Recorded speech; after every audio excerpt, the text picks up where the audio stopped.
Hi, everybody. Welcome back. I've got 10 people in the room. That's a miracle compared to what's been going on. So thrilled. Usually I like to read a little bio of the author before I start, but I'm going to leave that till the end this time because included in the biography are some quotes from the author himself on the subject matter of this story, and I don't want to spoil anything. I'd rather you hear it first and then hear later what he had to say when later interviewed about it. Eunice just asked me where I get the stories I read. This one is from a book that's part of the current exhibit in the library that I pulled up. It's part of our library collection. It's a collection of short stories written by an African-American writer who was a professor at Carolina until a couple of years ago. Born in Easton, North Carolina, and he was known for setting his stories in North Carolina. They are very, very of the place. This one in particular is very much so. And I really enjoyed it, so I thought I would share it with the rest of us, and just a little, bio at the end to tell you more about him. His name is Randall Keenan. This is part of a collection that appeared in August of 2020, about 3 weeks before he died. Died quite young, which is sad because you'll see he has a way with words. And it's set in a fictional town that he created called Timms Creek, which is in eastern North Carolina in the Wallace region north of Wilmington. But it's down east, okay? So expect some of the language, expect food remarks, all kinds of things like that that are, part of the North Carolina heritage. And the title is wonderful, The Eternal Glory That Is Ham Hocks. Every man has his price. Howard R. Hughes, Jr. My mother did not tell me about Howard Hughes' visit to Timms Creek on her deathbed. She had first mentioned that curious bit of family history several years before, while we shucked and cleaned ears of sweet corn, fresh from the fields, each kernel pearl white and sweet like candy.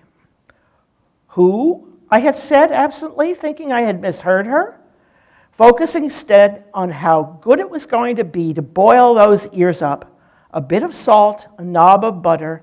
You simply couldn't get corn like this in LA. The radio had been playing, and at the top of the news had been a report about another settlement in the ongoing battle over the will of the late, great, reclusive multi-gazillionaire. Who's that, I repeated. Howard Hughes, Mama said. Came and asked me to come work for him. I didn't drop the corn exactly, for I believed I had misheard, misunderstood, misapprehended my mother. But I did squeeze it a tad overmuch, regrettably causing an unsightly bruise. What do you mean Howard Hughes wanted you to work for him? She had my attention now. Oh, it was a long time ago. We were living back at the other place, in Mama's house. Your daddy was stationed in the Philippines, and your sister was just a little bitty thing. Mama? Yes, baby. What are you talking about? She gave me that look that only a woman who had taught elementary school for decades can muster. Howard Hughes wanted me to come work for him. There is a moment when someone you've known all your born days, someone you respect beyond reason, with the force of superstition. There is a moment when that person says something so incredible, it forces you to recalibrate, rejigger, rethink the blueprints of the universe we each haul around in our heads. Before I could say anything, she said, oh, but that was a long, long time ago. Long, long time. Before you were born. Why didn't you? What? When? Mama, you're joking. No, she picked up another ear of corn. Mr. Thompson sure grew some pretty corn this year, didn't he? Mama? What? What did Howard Hughes? I paused, not certain if I wanted to know the answer to the question I was about to ask. What did Howard Hughes want you to do for him? She laughed. That laugh I now miss so much. Girlish, eyes closed, involving the shoulders, not quite coquettish, but somehow apology and delight at the same time. He wanted me to come cook for him. Can you believe that?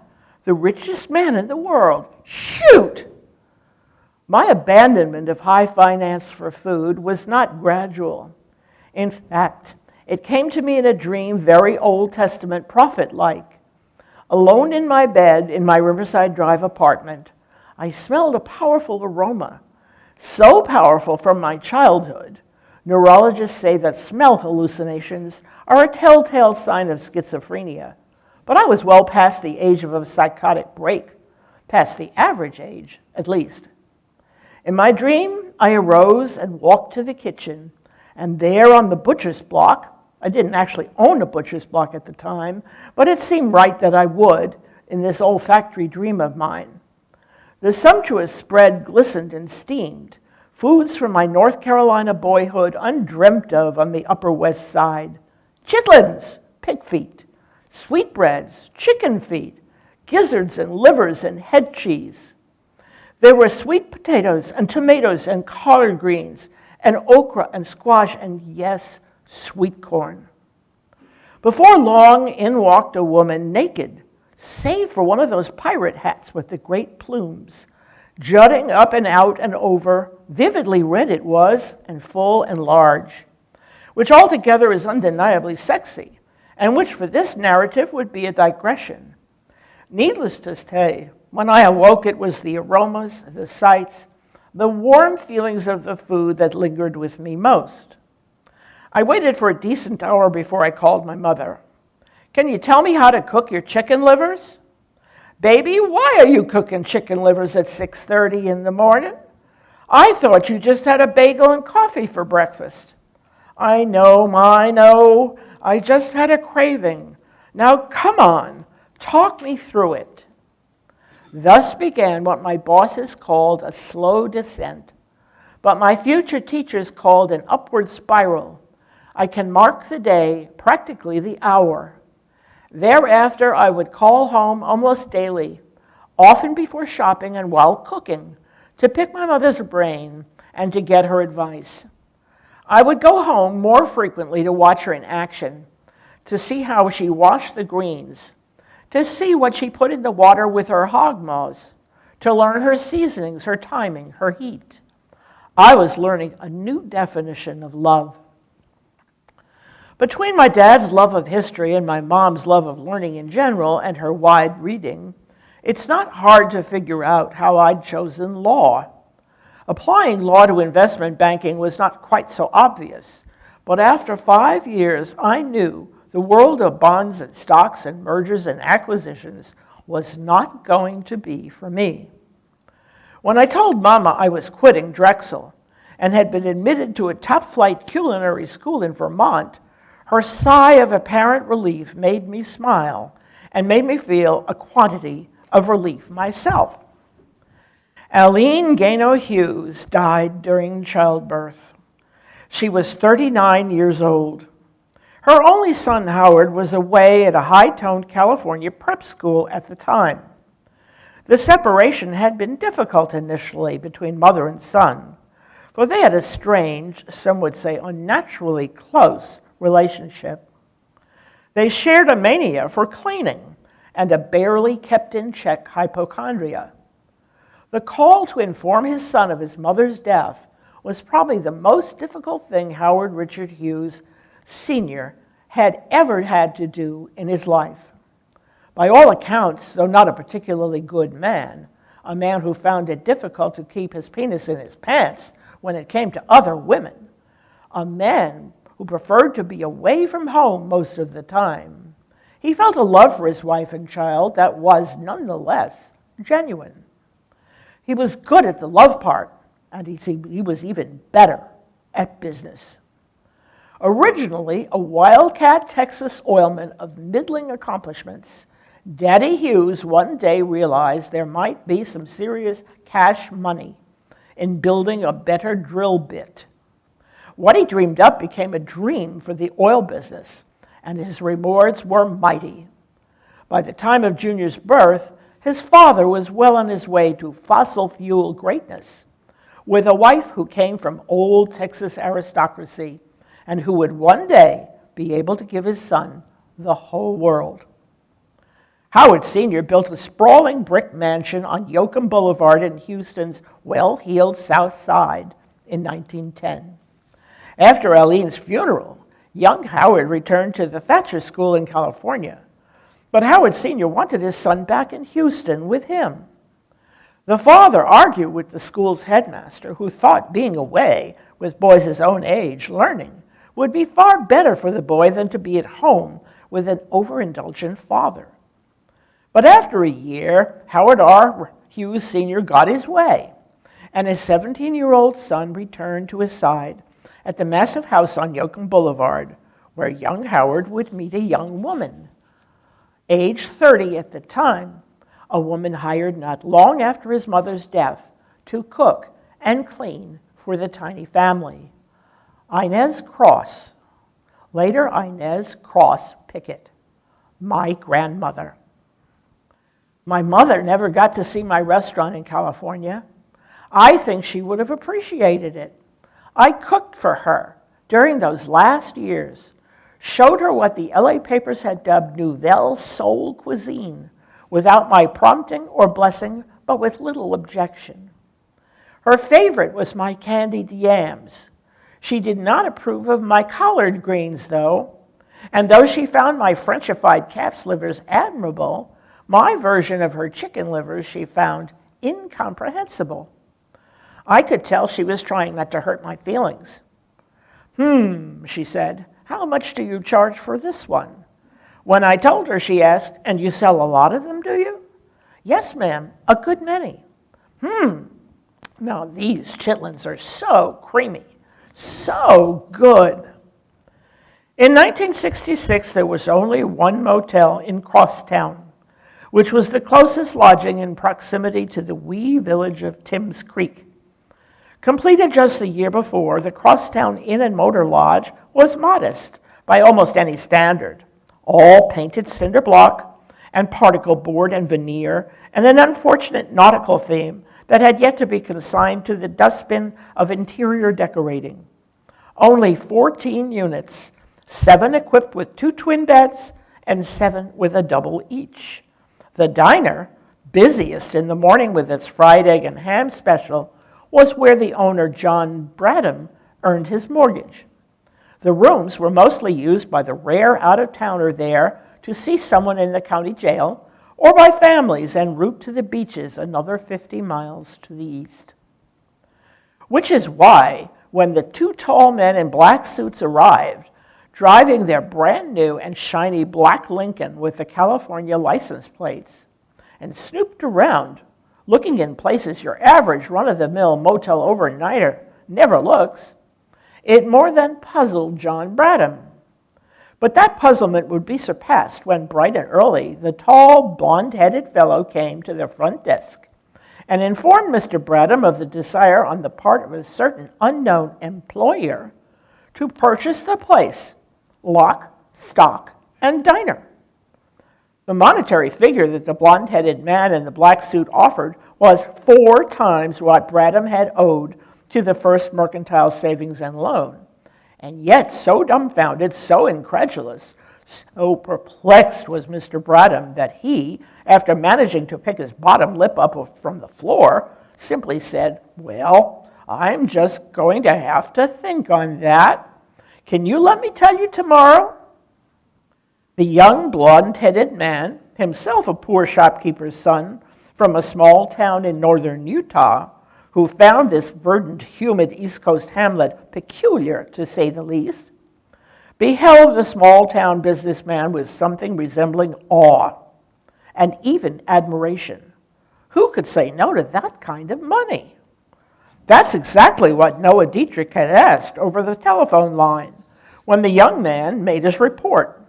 Dietrich said that along with a set of choice words which offended the young Mormon's pristine sensibilities, Dietrich was the man who ran Howard Hughes' far-flung empire, and who some believed was responsible for making him a billionaire. Who does that little hillbilly think he is? Yes, Dietrich called John Bradham a hillbilly, which for the record demonstrates a deficiency in geographic knowledge on Dietrich's part.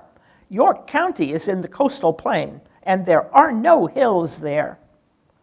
Dietrich was a busy man at the moment, even busier than usual. He had just presided over the forced sale of his employer's stake in Trans World Airlines, TWA, which had netted the Texan over $500 million. And now Dietrich's boss had moved to Las Vegas and was buying casino after casino after casino. Even more aggravating was the little fact that the mysterious heir had locked himself up in a suite at the Dunes and was only seeing his Mormon bodyguards. Not even his wife was allowed to see him. Dietrich was busy. Dietrich was preoccupied. Dietrich was mystified. Dietrich had his hands full. And now Howard Hughes wanted to go to bumfuck North Carolina? Jesus H. Christ on a tricycle. Every motherfucker has a price, the boss always liked to say. When Noah Dietrich told the young blonde-headed man in the black suit and impressively narrow black tie to go back to John Bradham that very minute, and when he told the upright Mormon how much to offer the thrifty Scots-Irish businessman, it literally made the Latter-day Saint commence to sweat. He was sweating when he presented the offer. He was sweating when Bradham said, "If you want it that bad, just show me the moolah, and you can have my wife too for that kind of money. Hell, take my daughter too. Hot dog, I reckon. And by the way, who do you work for again?" "I'm sorry, sir. My employer wishes to remain anonymous."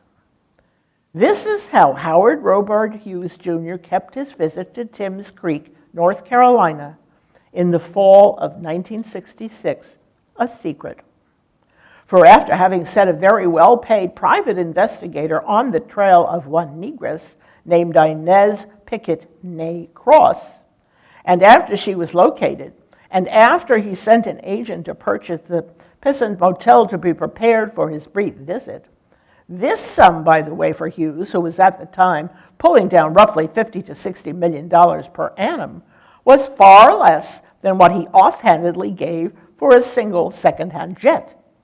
And after a team of workers drove up from Georgia, directly from the Lockheed plants with whom he had a large, long-standing, and oh so lucrative relationship, and after they modified a few rooms to be acceptable to the boss's strict parameters, all of this happened within the course of a week, 7 days.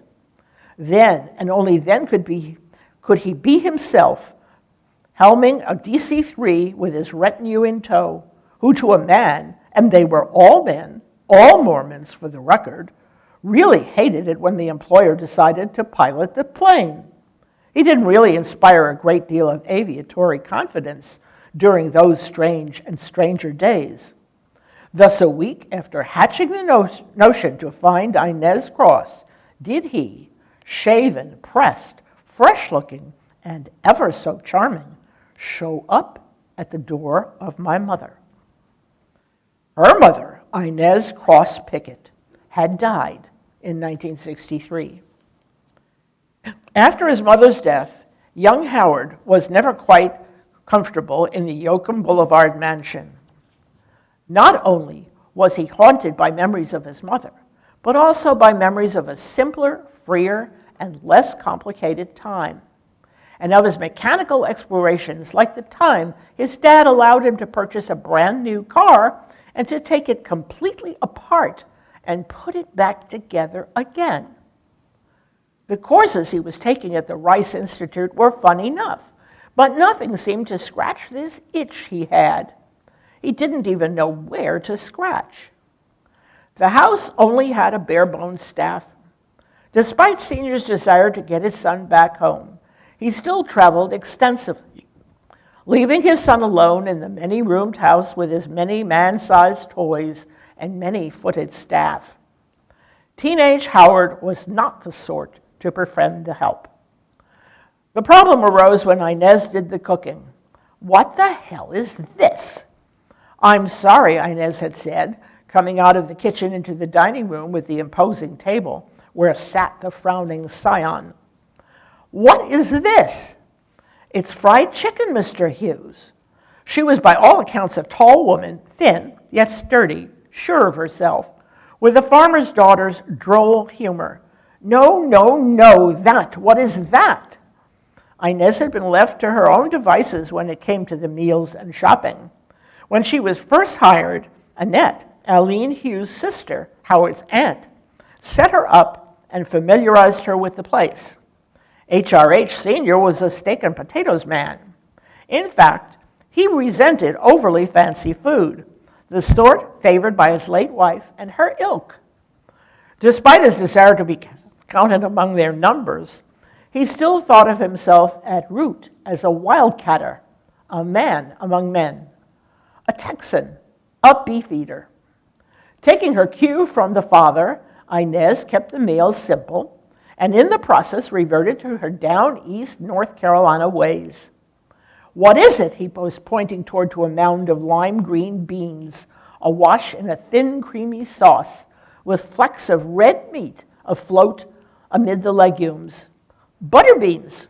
They were on sale." "On sale? Butter beans? Well, oh, okay, I see." He poked the beans with his fork as if they were somehow alien. He sampled them as if they were rumored to do some magical thing like cure heartbreak. After a few quizzical chews and a swallow, he proclaimed, "Not bad. Not bad at all. Thank you, sir. And is this ham? You put ham in the beans? And butter too? I don't quite understand." "That's ham hocks, sir. You put ham hocks in the vegetables to season them up good. No butter, just ham hocks." "Fascinating," Howard said, and went back to studying an engine diagram while eating absent-mindedly as always, completely forgetting about my grandmother. How my grandmother, whom I never met, a young African-American woman born in a teeny North Carolina town in 1892, found herself in Houston, Texas in the 1920s, I've yet to discover. There were suggestions that she was following a man who did not become my grandfather. Rumors of following a family to Texas to work for them, rumors of a job offer. Ultimately, I have no clue as to how much experience she had cooking for the well-to-do or how good she was at it. On January 14th, 1924, Howard Hughes Sr. dropped dead. At 19, young Howard was thirsting to be his own man. He had no intentions of waiting 2 years for his legal majority to kick in. Therefore, he had his lawyers quickly buy out his relative's inherited interest in the Hughes Tool Company to a 1, thus making it completely and totally his. And more important, he convinced a judge to declare him an adult. By June, he had married a Houston aristocrat like his mother, to silence any naysayers about his prematurely acquired mantle of manhood. He moved to Hollywood, and later that same year, he hired Noah Dietrich. The house on Yoakum Boulevard was closed up, the staff let go. Junior never said goodbye to Inez Cross. A lawyer handed her her final check. According to my mother, my sister found a particular fascination with Howard Hughes' shoes. Odd when you figure she would one day become a buyer for Nordstrom. Hughes was 61 and unaccustomed to dealing with anyone who didn't work for him and fear him. 3-year-old black girls simply didn't figure into his cosmology. "I'm really sorry to hear about your loss, ma'am. She was a fine lady. 1963, did you say?" "Yes, sir. She died just after Christmas." Hughes remained silent, and the silence grew long and uneasy. "Can I get you something, Mr. I'm sorry, what was your name again?" "Hughes, ma'am. Howard Hughes. I'm a junior. Your mother she worked for my father and me. I see, Mr. Hughes. Let me get you some iced tea. Veronica, leave that man's shoelaces alone. Come here. I'm so sorry, Mr. Hughes. That done, sweaty glass of iced tea in his hand, the awkward silence returned. So, Mr. Hughes, is there anything I can do for you?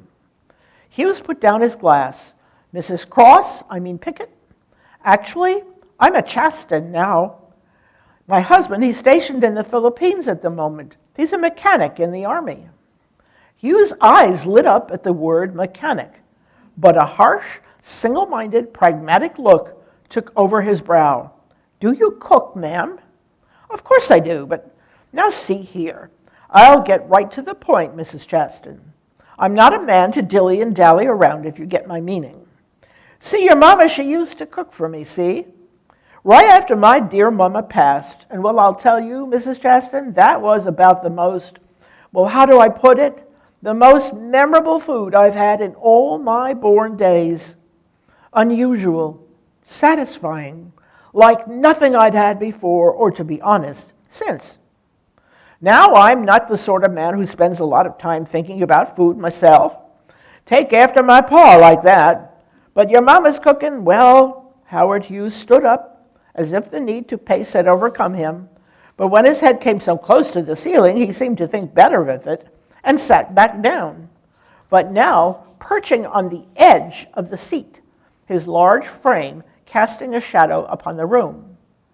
To be completely honest, I didn't really appreciate it so good while she was there, but after she left, it kind of lingered, if you get my meaning. Never had a biscuit quite like hers, you see. In fact, I think I can honestly say that was the best biscuit to cross these lips. You see, recently here I've been hankering, but if that's exactly the word I want, hankering for her cuisine, something fierce. It took my mother a while to receive and digest what the industrialist, who to her at the moment was just some tall white fella, a little strange, who clearly in his better days had enjoyed charm and good looks, but who now was riding on the steam of his money, and who obviously had more of that commodity than he had any clue what to do with. Well, Mama said, I'm sure she would be proud and happy to know you liked her cooking so, mister. Proud and happy. Mrs. Chaston, I would like for you to come back with me, back to Nevada, where I've recently taken up residence, and cook for me the food your mama used to cook. My mom laughed. She always laughed when she got nervous. Cook? Nevada? Me? This was simply too much. Don't worry, I'll make it worth your while. Yes, sirree, Bob. Hughes then called out a sum that made my mother stop laughing. Excuse me, she said, you can't be serious. Hughes doubled the figure with a casual, imperious air, meant to indicate how little money meant to him. But oddly enough, it had exactly the opposite effect. My mother rose to her feet. I'm sorry, sir, but I'm going to have to decline your offer, but I thank you. Hughes, undeterred, pronounced a figure that even now, in the 21st century, just seems ridiculous. An insult, even, which is exactly how my mother took it. Her eyes narrowed at him. Mister, my husband is overseas. I'm a school teacher with a 3-year-old and another one on the way. And she put both her hands on her big belly, on me.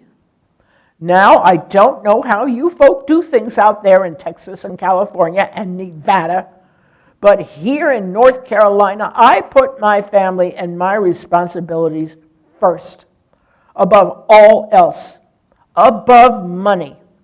And frankly, I don't know what kind of game you think you're running, but I don't want any part of it, and in fact, I suggest it's time you were on your way. Hughes stood and picked up his hat. Ma'am, he said, in my experience, everybody has their price. You don't have that much money, mister. At that, Howard Robart Hughes Jr. laughed. A big, loud, long, mocking guffaw. He was still chortling as he walked out the door, snickering as he got into the back seat of the Lincoln, chuckling as it drove away down the dirt road and vanished into the ether.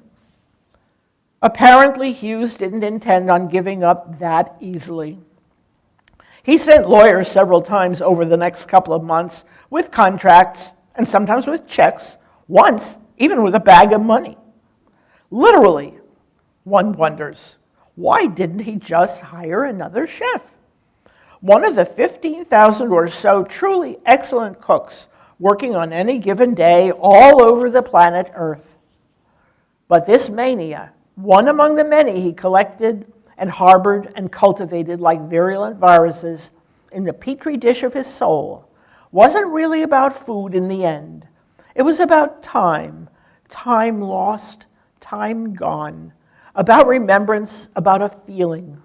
Money can't buy you love, a famous song says, but that's just one of the many several things beyond its grasp. In truth, I can empathize about biscuits and my kinswomen.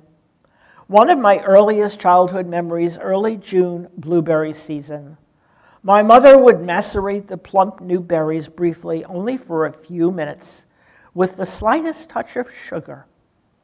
Next, over a fire they'd go, gently heated a slight simmer, creating the simplest of simple sugars, but somehow beatified, blessed, and blessedly blue.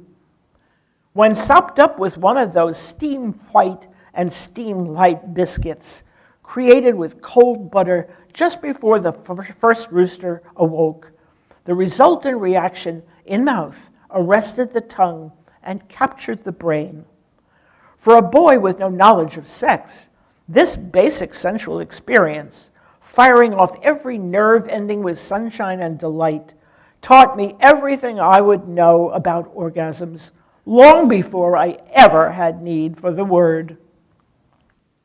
All Howard Hughes's real estate holdings were owned by the Summa Corporation, which years after his will was settled, was finally sold to the Rouse Company. When I last checked, they still owned the Crosstown Inn and Motor Lodge, and the place hasn't changed very much. The eggs are still greasy, the ham tough as shoe leather, the coffee fit for removing toilet clogs. Daddy did well as an electrician, very well indeed over the years, and Mama got her master's degree.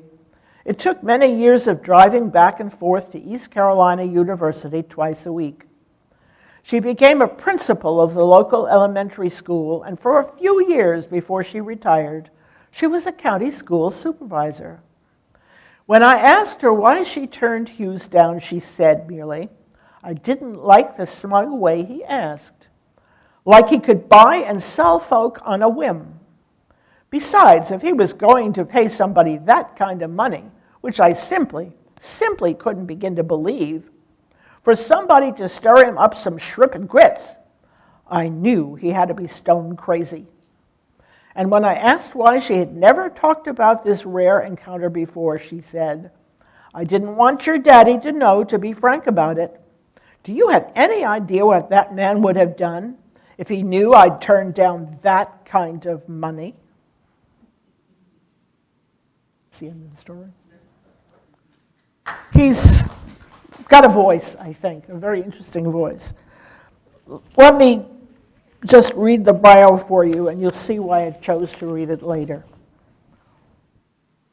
Randall Keenan, the author of today's story, The Eternal Glory That Is Ham Hocks, was a gay African-American writer born in 1963 in Brooklyn, New York, who as a very young child was sent to live in Wallace, a small town in eastern North Carolina, about 40 miles north of Wilmington, with his paternal grandparents. He was raised by another relative, his paternal great-aunt, who taught kindergarten in nearby Chinquapin. Anybody ever heard of Chinquapin? Okay. Down east. After graduation from Duplin County High School, he went on to UNC Chapel Hill, where he earned a bachelor's degree in creative writing in 1985, studying under Max Steele. It was during this period that he met both Alex Haley and James Baldwin, who both visited Carolina and who would both influence Keenan's nascent writing style.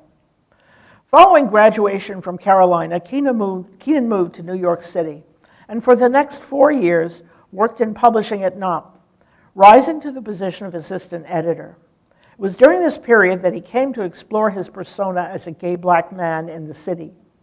He soon realized that he preferred to write his own pieces rather than edit those of other people. Keenan left publishing to teach at various institutions of higher learning, including Vassar, Duke, Columbia, Sarah Lawrence, and the University of Mississippi at Oxford. Finally joining the faculty at UNC Chapel Hill in 2003, where he taught creative writing and food writing for the remainder of his career. From 1989, when his first short story collection was published, to the end of his life, he completed several novels, another short story collection, and a number of nonfiction and young adult books. Sadly, he was found dead in August 2020 in his 200-year-old restored farmhouse in Hillsborough, North Carolina, just 3 weeks after his second short story, If I Had Two Wings, this book, was published. He did not live to see it nominated soon thereafter for the National Book Award in Fiction. He was 57 years old and had just recently been diagnosed with a small stroke and other signs of early heart disease. Another tragedy is that his only relatives at the time of his death were his parents, with whom he had never had a relationship. I think it's very sad.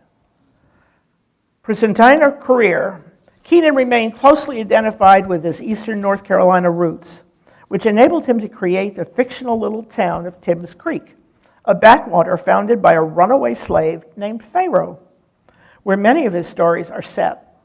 He also became known as a Southern writer of magical realism and as a gay black writer. His fiction blended myth, magic, mysticism, realism, and even humor. Many critics have compared his creation of Timms Creek to William Faulkner's ancestral home in fictional Yoknapatawpha County, Mississippi. Remember, he taught at the University of Mississippi in Oxford, so he would have had connections relating to Faulkner. Over the years, Keenan was honored with a Guggenheim Fellowship, the Lambda Literary Award for Gay Fiction, a Whiting Award for Emerging Writers, and the John Dos Passos Prize from Longwood University in Virginia, among many others. At the time of Keenan's death, the New York Times published an extensive obituary in which the writer discussed today's story at length, saying that Keenan had transported the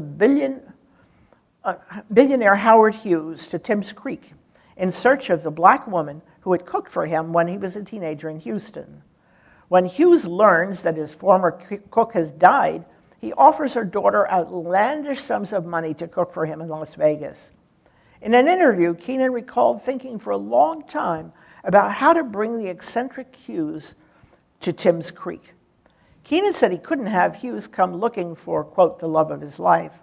He continued, but he felt that an old Dottie Hughes might well seek out the old woman who long ago had excited his taste buds. Keenan said that made sense to him because even the most cold-hearted person eats. Lowell and I encountered Randall Keenan a couple of times through seminars at the Carolina Public Humanities Series, which is their sort of Ollie-style program. It's quite a different from the one that Duke has, but he gave a number of seminar lectures that we attended, and he was a very articulate and interesting man. So when I saw the book, I knew it was something I wanted to read, and I got very much rewarded because the rest of the stories are as good as this, and some of them even better, I think. That's what I have today.